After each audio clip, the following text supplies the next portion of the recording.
Hi, welcome back to my channel. तो आज का जो टॉपिक है वो है कि 30 की एज के बाद हमारे जो बालों की ग्रोथ है वो पहले जैसे क्यों नहीं है, उसके क्या क्या रीजन हो सकते हैं। तो अगर आप भी 30 की एज के बाद नोटिस कर रहे हैं कि बालों की जो ग्रोथ है वो नहीं हो रही है, पहले जैसे लंबे नहीं होते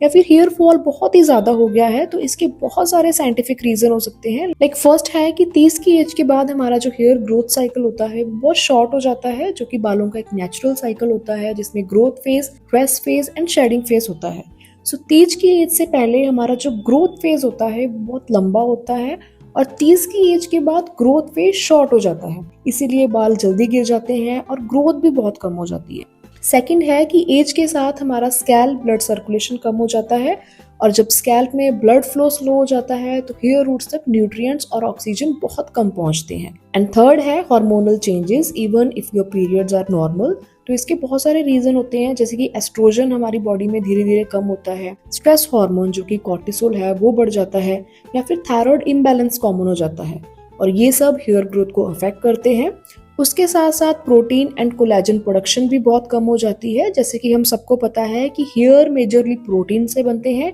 और 30 की एज के बाद बॉडी प्रोटीन को उतने अच्छे से यूटिलाइज नहीं कर पाती और कोलेजन प्रोडक्शन भी बहुत कम हो जाता है, इसीलिए बाल पतले, वीक और स्लो ग्रोइंग हो जाते हैं। And being a mother, pregnancy, breast feeding, poor sleep, mental stress, इन सब का इफेक्ट इमीडिएटली तो हमारी बॉडी पे दिखाई नहीं देता, बट 30 की एज के बाद कलेक्टिवली दिखना स्टार्ट हो जाता है, क्योंकि 90% मदर्स में iron, vitamin D, B12, zinc, इन सब की डेफिशिएंसी होती है, जो कि हेयर ग्रोथ को बहुत अफेक्ट करता है। एंड मोर ओवर, जैसे हमारी स्किन एज होती है वैसे ही हमारा स्कैल्प भी एज होता है। और जो भी हेयर केयर मिस्टेक हमने अपने 20s में करी होती हैं, like too much heating tools, chemical hair colour या फिर कोई भी केमिकल ट्रीटमेंट, तो इन सब का जो इफेक्ट है वो 5 से 10 साल बाद दिखाई देना स्टार्ट होता है और हेयर फिर सडनली वीक लगने लगते हैं। सो 30 के बाद हमें हेयर केयर थोड़ा अलग वे से करना होगा, मीन्स फास्ट ग्रोथ के पीछे भागने की बजाय हमें hair follicle protection, scalp health, nutrient support और प्री मैच्योर ग्रेइंग कंट्रोल पे फोकस करना होगा।